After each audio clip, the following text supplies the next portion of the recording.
Hello everyone.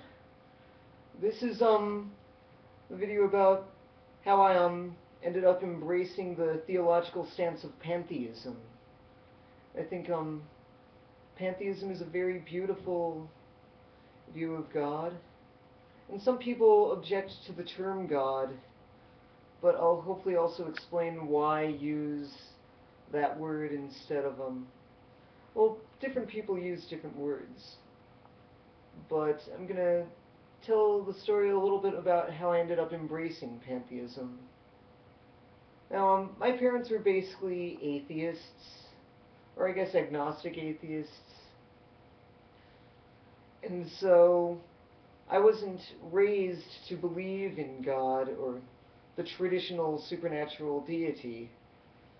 However, I'd been exposed to it, and to me it just came very naturally to believe in the personal supernatural deity.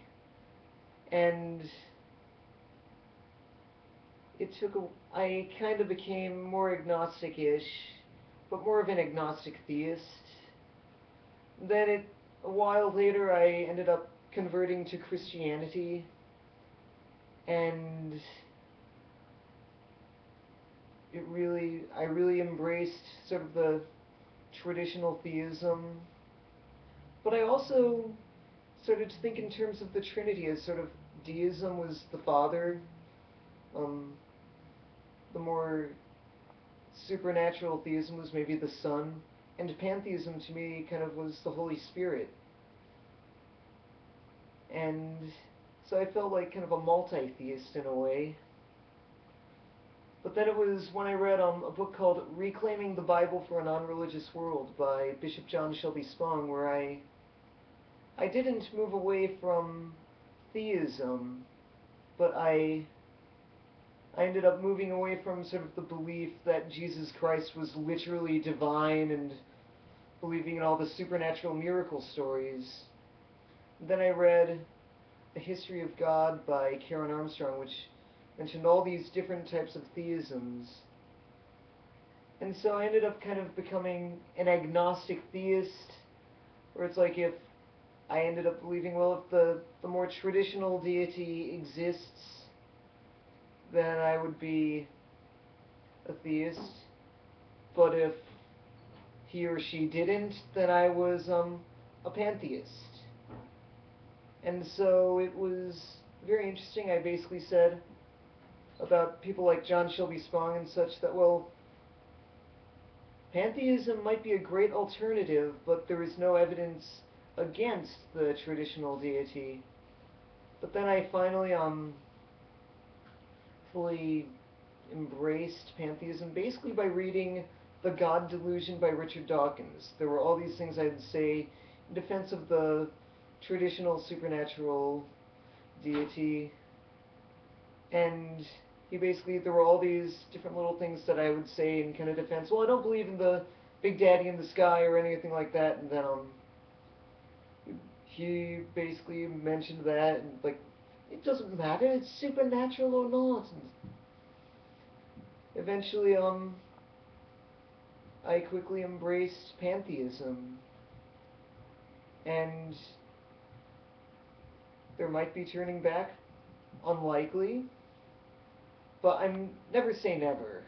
And I don't know, I might become a conservative evangelical fundamentalist, which I sure hope not.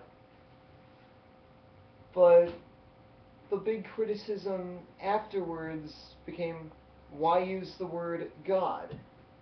Well, for me it kind of very much, the God of pantheism I think very much fits much of people's conceptions of the traditional supernatural personal deity. All-powerful, basically the controller of the universe, omnipotent, present everywhere, and basically the creator of the universe. You could say that the universe created itself, or it always existed. The creator of all existence. Well, all existence could have always existed, but in that sense it sort of created itself. The ultimate, that definitely fits the pantheistic understanding of God. So I tend to continue using the word God, and there are some who will use something else.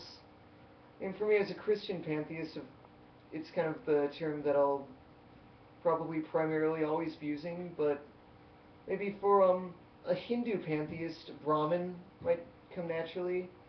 There are a lot of pagans and Wiccans who are very heavily pantheistic, who will maybe say the goddess.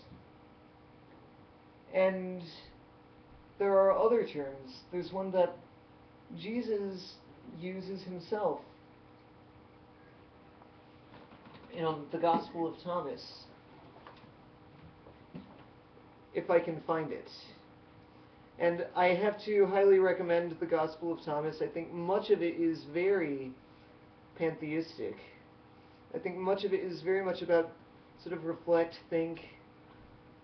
The second saying, which I sometimes consider to be the first, is very much, I thought it implied atheism when I first read it, but now I see it implies something else. But Jesus said, "Let one who seeks not stop seeking until one finds.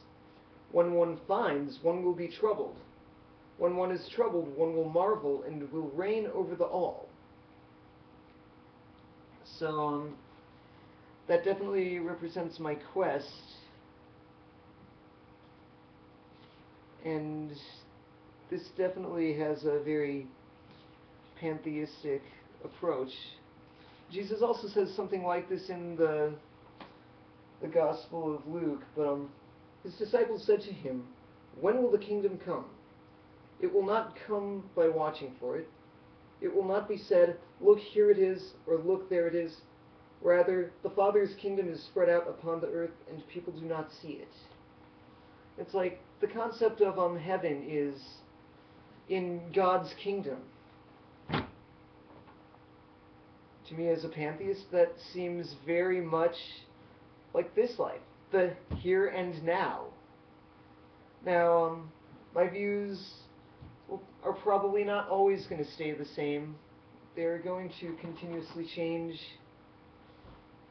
But I hope that explains a little bit. I think much of it was simplified, so I might get into more detail about things in later videos, but thank you for watching.